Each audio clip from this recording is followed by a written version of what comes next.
So the next thing I guess that kind of happened was the fact that my dad had decided that my brother and I should get bunk beds in our room, which we thought, cool, yeah, definitely. We were sleeping in the same bed prior to that, so cool. But the problem with this was going to be is I was stuck on the top bunk.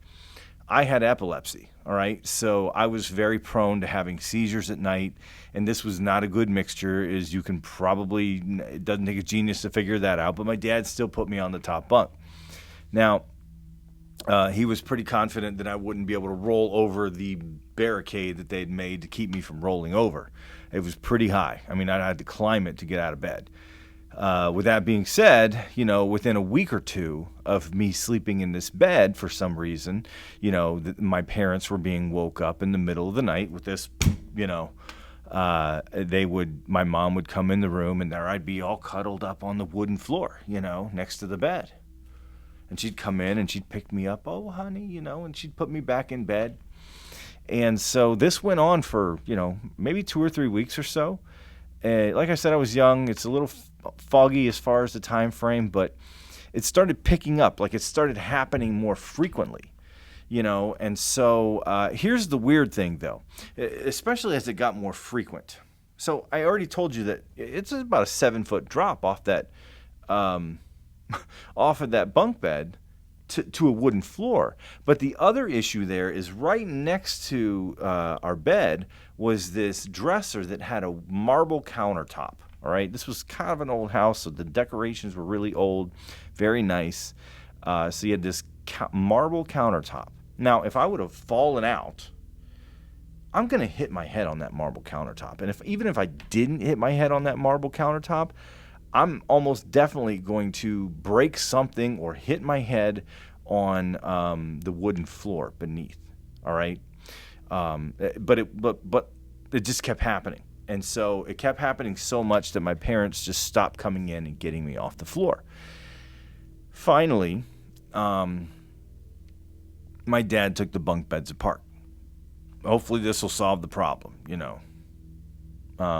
Definitely gives me a closer distance to the floor, but I never fell out of bed again after he split the bunk beds apart. Never fell out of bed again. Never had an issue like that again. Now, when I look back on it, to me is very, very clear. Something was coming into our room, and it was picking me up. Okay, it was lifting me. And it would take me down and set me down on the floor. And then it would hit the floor like I had landed there. Now, what the purpose was, I have no idea. Maybe just to exercise its power, to just show, hey, look what I can do, hoping to freak me out that I would wake up in the morning. But with the way I was back then, with my seizures and everything, man, when I fell asleep. I was knocked out. There was nothing waking me up. So if it was an attempt to scare me, that was never going to work. I just can't imagine what the purpose would have been. And I don't think these things do anything without a purpose. Case in point, we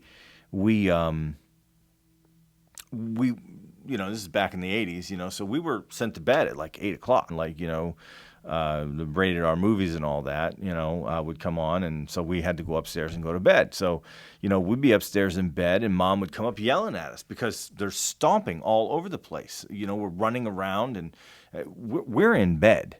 All right. We're in bed. We can hear the footsteps too, Mom. It's not us. And she just didn't believe us, and that's what we put up with on a nightly basis. Running up and down the hallways, walking, patrolling the hallways, all hours of the night. And you kind of just grew used to that, all right? It just became normal. Friends would not stay the night at my house. There was one friend that I invited him to come and spend the night, and during this time as well. And he spent the night, and he said he didn't sleep at all. We slept in our TV room. He said, I didn't sleep at all. He's like, man, I heard chains rattling the whole night. And I just kind of laughed because we didn't have any chains in the house. You know, I said, you probably were hearing the chandelier shake because it's glass, and it might sound like chains, That's what he was hearing, but he thought it was chains. Either way, he never spent the night again. So we just kind of dealt with stuff like that growing up. That's just the way it was, and it just became normal for us, all right? But I would say that when I turned 8, that's when